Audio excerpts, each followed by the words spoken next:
M के times news में आपका स्वागत है। मैं हूं एम के आजाद।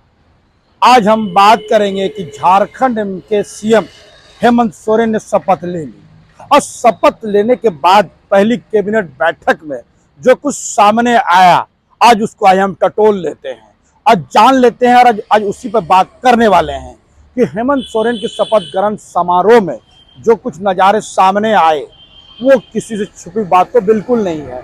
कई मुख्यमंत्रियों और दिग्गज नेताओं का जमावड़ा था, चाहे इंडिया गठबंधन के हो या जो इंडिया गठबंधन से दूरी रखने वाले हैं, क्योंकि ममता बनर्जी इंडिया गठबंधन का हिस्सा नहीं है, बावजूद वहां मौजूद थी और कई लोग वहां मौजूद थे। हमारा इशारा इस तरफ बिल्कुल नहीं है। आज हम समझने की कोशिश करते हैं कि पहली बैठक जो कैबिनेट के हेमंत सोरेन ने की, यानी नए कार्यकाल में जो मैसेज दिया, उस मैसेज को आप पढ़ लीजिए, समझ लीजिए और समझते चले जाइएगा तो स्पष्ट होता हुआ दिखेगा कि उनका इशारा कई तरफ होता हुआ दिखता है। एक लंबी पारी खेलने के लिए हेमंत सोरेन किस तरह तैयार होते हुए दिखते हैं, दो हाथ करने के लिए तैयार होते हुए दिखते हैं। तो सबसे पहले जान लीजिए, बहुत चर्चित मांग थी, उस बहुत चर्चित मांग की तरफ आपको ले चलते हैं।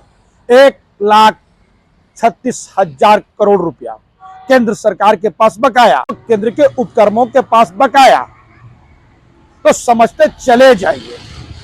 1,36,000 करोड़ को लेकर जिस तरह से हेमंत सोरेन ने पहली कैबिनेट की बैठक में एक लंबी लकीर खींच दी, इशारा साफ साफ होते हुए दिखता है कि वो हर हाल में दो हाथ करने के लिए तैयार है।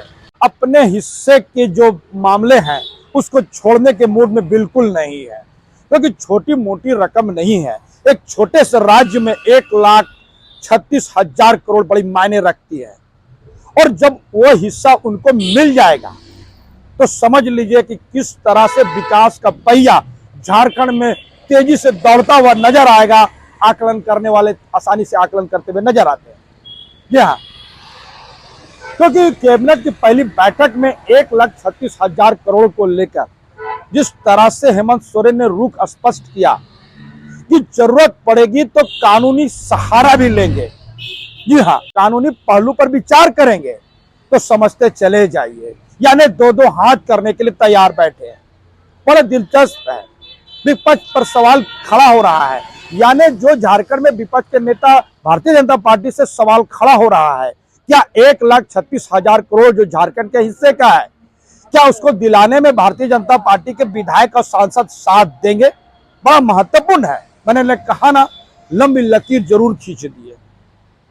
हर हाल में वो 1,36,000 करोड़ लाना चाहते हैं और जो दृढ़ इच्छा शक्ति उन्होंने पहली कैबिनेट बैठक में दिखा दी, तो एक तरफ से कहा जा सकता है कि उनका इशारा किधर है।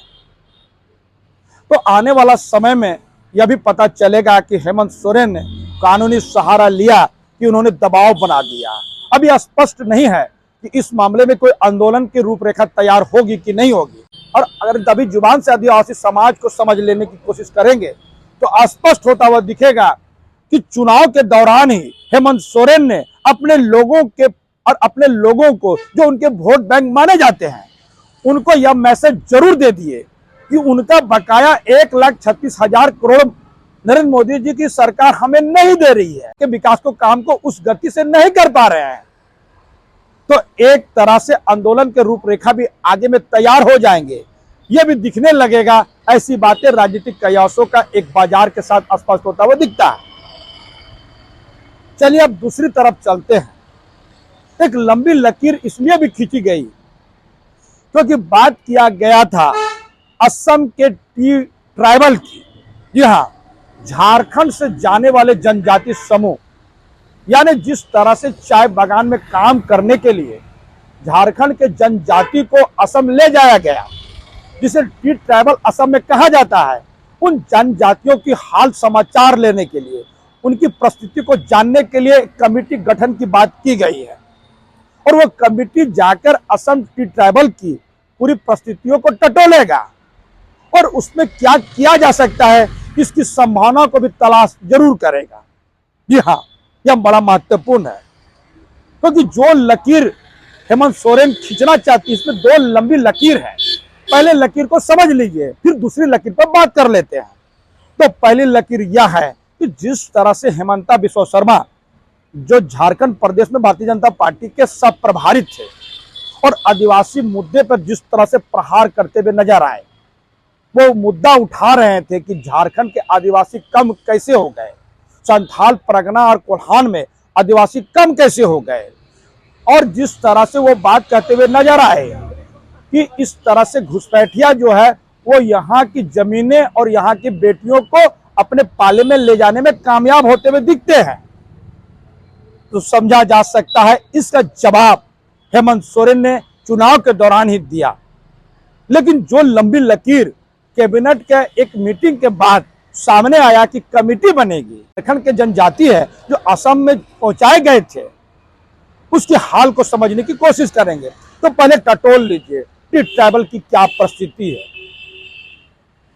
167 रुपया ही उसको दैनिक मजदूरी मिलती है। अब समझते चले जाइए कि जो दैनिक मजदूरी असम में फिक्स की गई है, वो दैनिक मजदूरी भी जब जनजातीय समूह को, जो जनजातीय झारखंड के है, असम की ट्राइबल के पास नहीं है, तो कहा जा सकता है 167 में होता क्या है। देख लीजिए कि सप्ताह भर में 5 दिन काम करने के बाद उन्हें जो पैसे हासिल होते हैं, यानी सप्ताह भर में जो पैसे हासिल होते हैं वो सिर्फ 880 रुपया है। अब समझ लीजिए कि किस परिस्थितियों के साथ असम के जनजाति ट्राइबल गुजारते होंगे। इसकी फिक्र अगर झारखंड के सीएम हेमंत सोरेन ने की तो बड़ा महत्वपूर्ण है। समझते चले जाइए, बड़ा महत्वपूर्ण मुद्दा है कि असम ट्राइबल को वहां पर ओबीसी का दर्जा प्राप्त है। जी हाँ, बड़ा महत्वपूर्ण मुद्दा है कि यहाँ के जनजातीय आदिवासी को जब असम में जनजाति का दर्जा तक प्राप्त नहीं हो तो किस हैसियत से हेमंता बिस्वा शर्मा आदिवासियों के हित की बात करने के लिए झारखंड में आए थे। मकसद क्या था, साफ साफ बताने की कोशिश हेमंत सोरेन की सरकार ने जरूर की, हेमंत सोरेन ने जरूर की। एक लंबी लकीर। दूसरी अहम बात इसलिए भी है क्योंकि इसके साथ हेमंत सोरेन ने पूरे भारत में आदिवासियों को एक मैसेज दे दिया कि आने वाला समय पे झारखंड ही तमाम आदिवासियों की सुधि लेने वाला है। जब वो असम के आदिवासियों की सुधि लेने के लिए तैयार बैठे हैं तो दूसरे राज्यों के आदिवासियों के हित वही साध सकते हैं, उसका हितैषी बन सकते हैं। एक लंबी लकीर उन्होंने इसके लिए भी खींची। याद कीजिए पप्पू यादव का वह बयान कि इस समय में हेमंत सोरेन ही पूरे भारत के सबसे बड़े आदिवासी लीडर हैं, तो इसको कहने में कोई गुरेज नहीं करना चाहिए। निश्चित तौर पर झारखंड के दिशोम गुरु शिबू सोरेन पूरे भारत में सबसे बड़े ट्राइबल का नेता जरूर है और उनके पुत्र के नाते उनको भी यह दर्जा जरूर प्राप्त है। और जिस मुस्तैदी के साथ और दमखम के साथ उन्होंने सत्ता में वापसी की, जो रिकॉर्ड ब्रेक किया, एक मैसेज पूरे भारत में एक आदिवासियों को देने का काम जरूर किया। असम की ट्राइबल की जानकारी लेने के लिए जब कमेटी गठन हो गई तो एक मैसेज है, क्योंकि याद कीजिए चुनाव के दौरान ही हेमंत सोरेन ने बात किया था हसदेव अरण्य जंगल को लेकर।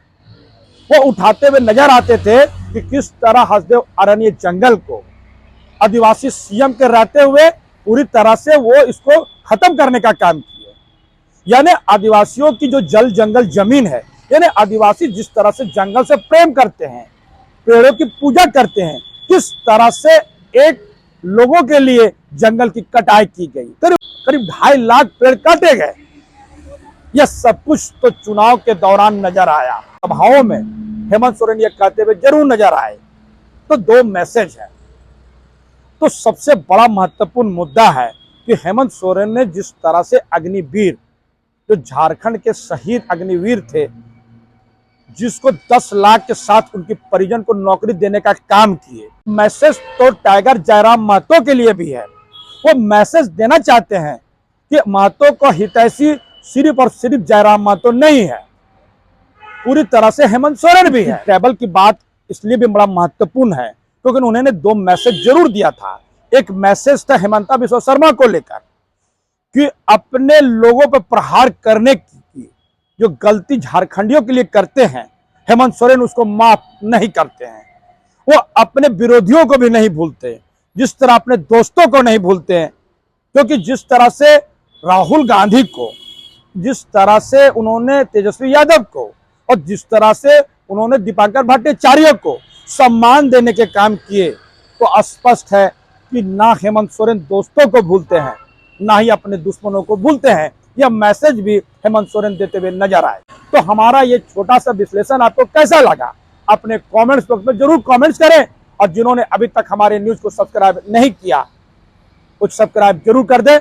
नमस्कार।